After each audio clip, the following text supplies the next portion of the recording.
Alhamdulillahi wassalatu wassalamu ala rasulillahi wa ala alihi wa man walah.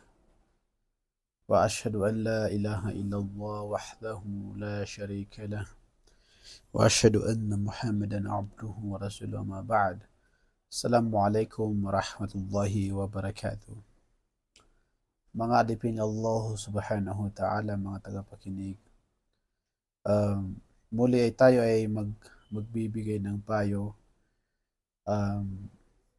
Payo na kung saan sana ay makapagbigay sa atin ng reminder, makapagbigay sa atin ng paalaala, makapagbigay sa atin ng magandang kaalaman na magandang i-apply natin sa ating mga buhay.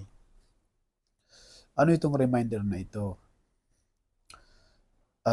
Mga kapatid, mga tagapakinig, kabilang sa mga dapat isipin at dapat gawin ng isang Muslim, unang isang tao ay papaano nga ba siya magiging malapit sa kanyang dakilang tagapaglikha, sa kanyang Diyos, sa kanyang lumikha sa kanya, lumikha sa atin. Yun ang dakilang tagapaglikha na si Allah subhanahu wa ta'ala. Mga tagapakinig, mga alipin ni Allah, ito yung panahon na kung saan panahon ng samut-saring problema sa ating mga buhay. Problema sa ating pamilya, problema sa ating mga kamag-anak, problema sa ating mga kaibigan at sa ibang mga tao. Maging saan sa ating mga hanap buhay ay meron tayong mga pinoproblema. Kabilang po sa mga magagandang solusyon o di kaya magandang gawin nang sa ganon ay mapalapit tayo sa ating Diyos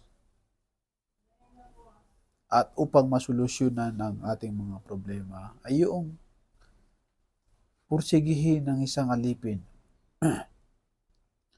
na siya ay lumapit, mapalapit sa dakilang tagapaglikha na si Allah subhanahu wa ta'ala upang masolusyonan ang ating mga samot-saring problema ay lumapit tayo kay Allah sa pamamagitan ng pagbabalik loob kay Allah,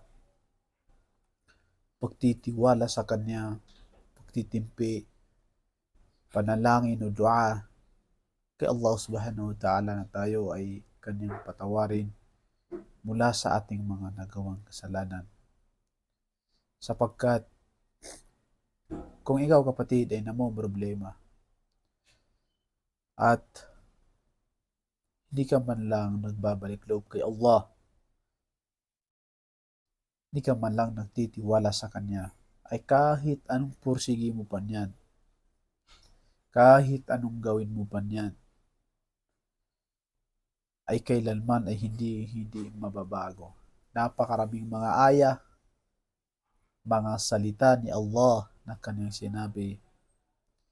Isa sa mga sinabi ni Allah subhanahu wa ta'ala, wa may yattaqillah, sinuman ang matakot kay Allah, sinuman ang matakot sa Kanya, wa may yattaqillah yaj'al lahu makhraja. Sinuman ang matakot kay Allah ay yaj'al lahu makhraja. Si Allah mismo ang maghahanap ng paraan ng sa ganun ay masolusyonan yun.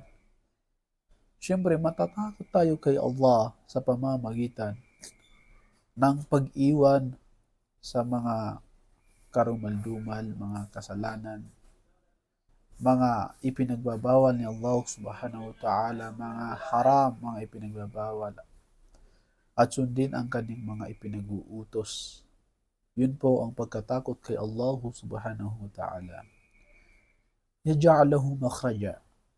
Kung ikaw kapatid ay matatakot sa Kanya, sa pamamagitan ng pagsunod sa kanyang mga pinag-uutos at pag-iwas sa kanyang mga ipinagbabawal. Si Allah mismo ang magbibigay ng solution para sa iyo. Of course, kinakailangan ay hanapin natin din ng yung sa atin ang gawa na sa Diyos ang awa. So tingnan mo, sa pagbabalik loob, ikaw ay nagkaroon ng kasalanan. Si Allah ang nagpapatawad. So paano ka papatawarin ni Allah kung hindi ka nagbabalik loob sa Kanya? Kinakailangan magbalik loob ka sa Kanya para patawarin ka niya. At ganun din, kung gusto ang Allah nasa Kanyang awa, pero kung ikaw mismo ay hindi mo ginagawa ang mga gawain upang maawa sa iyo ang Allah, ay paano siya maawa sa iyo? Kinakailangan ay gumawa ka ng gawa, gawin mo yung bagay na yon, trabaho ka na, sa ganun ay maawa sa iyo ang Allah, ang pinakamaawain ang Allah subhanahu wa ta'ala. Ganon din sa pagbabalik loob. So kinakailangan tayo ay magbalik loob muna kay Allah. And then, doon mo makakamtan yung pagkatakot kay Allah. May yattaqillah yaj'al lahu makhraja. Kinakailangan matakot tayo kay Allah subhanahu wa ta'ala. At sa hadith ni Allah subhanahu wa ta'ala, sinabi ni Allah subhanahu wa ta'ala sa hadith al-Quds. Sinabi ni Allah sa hadith al-Quds, bago ko bagitin ang hadith na yan, ay dapat maintindihan din natin na kinakailangan sa isang tao ay may tiwala kay Allah. Kapag ikaw ay magulang o parang isang magulang o isang tao na naghahanap buhay, ay dapat maging relihiyoso ka. Maging relihiyosa ka. Kung gusto mong lumapit sa Allah, na sa ganun ay mapatawad ka niya, ay kinakailangan maging relihiyoso po tayo. Kailangan maging relihiyoso po tayo. Hindi pwede na tayo ay hindi maging relihiyoso at maging relihiyosa. Kinakailangan ay sa lahat ng anggulo ng iyong buhay, sa mga samot-saring pangyayari sa iyong buhay, ay kinakailangan ay inaalaala mo si Allah. Ikaw ay natatakot sa Kanya. Kailangan maging relihiyosa tayo. At magtiwala ka kay Allah. Kinakailangan ay magtawakkal ka din. Sabi ni Allah sa banal na Quran, وَمَنْ يَتَوَكَّلْ عَلَى اللَّهِ فَهُوَ حَسْبُهُ. Sino man ang magtiwala kay Allah, ay sapat na yun sa Kanya. Sapat na sa isang tao na siya ay magtiwala kay Allah subhanahu wa ta'ala. Importante na gawa mo yung mga bagay na yun na dapat mong gawin. Sapagkat ang mga nilaan sa iyo, mga itinadhana sa iyo ni Allah subhanahu wa ta'ala, ay kailanman ay hindi ito maaagaw ng ninuman. Wala, kapatid, nang ikaw ay pinanganak sa mundong ito, kung ano ang itinadhana sa iyo ni Allah subhanahu wa ta'ala, hanggat sa ikaw ay abutan ng kamatayan, ay kailanman ay hindi ito mawawala. Walang makakanakaw nito ninuman. Kaya, ano yung sinabi ni Allah subhanahu wa ta'ala sa hadith al-Qudsi? Ya ibn Adam, o kamag-anak ni Adam, law ijtama' al-ins wal jin, o kamag-anak ni Adam, kahit na magtipon-tipon ang mga engkanto, wal ins at ang sangkatauhan. Lahat ng tao ay mag-ipon-ipon. Lahat ng mga engkanto ay mag-ipon-ipon. Mula kay Adan hanggang sa huli ng mga tao ay mag-iipon-ipon. Ala ay yadurruk, sabi ni Allah, upang ikaw ay bigyan ng bagay na kung saan ikaw ay mapipinsala. Ala ay yadurruka bi shay'in falan yadurruka bi shay'in illa ma kataballahu laka wa alayk. Sa malapit nitong kahulugan, sabi ni Allah sa Hadithul Qudsi, kailanman ay hindi mangyayari ang bagay na yon, ang pamiminsalan na yon, liban na ito yung bagay na kung saan nakalaan sa iyo, itinadhana sa iyo ni Allah subhanahu wa ta'ala.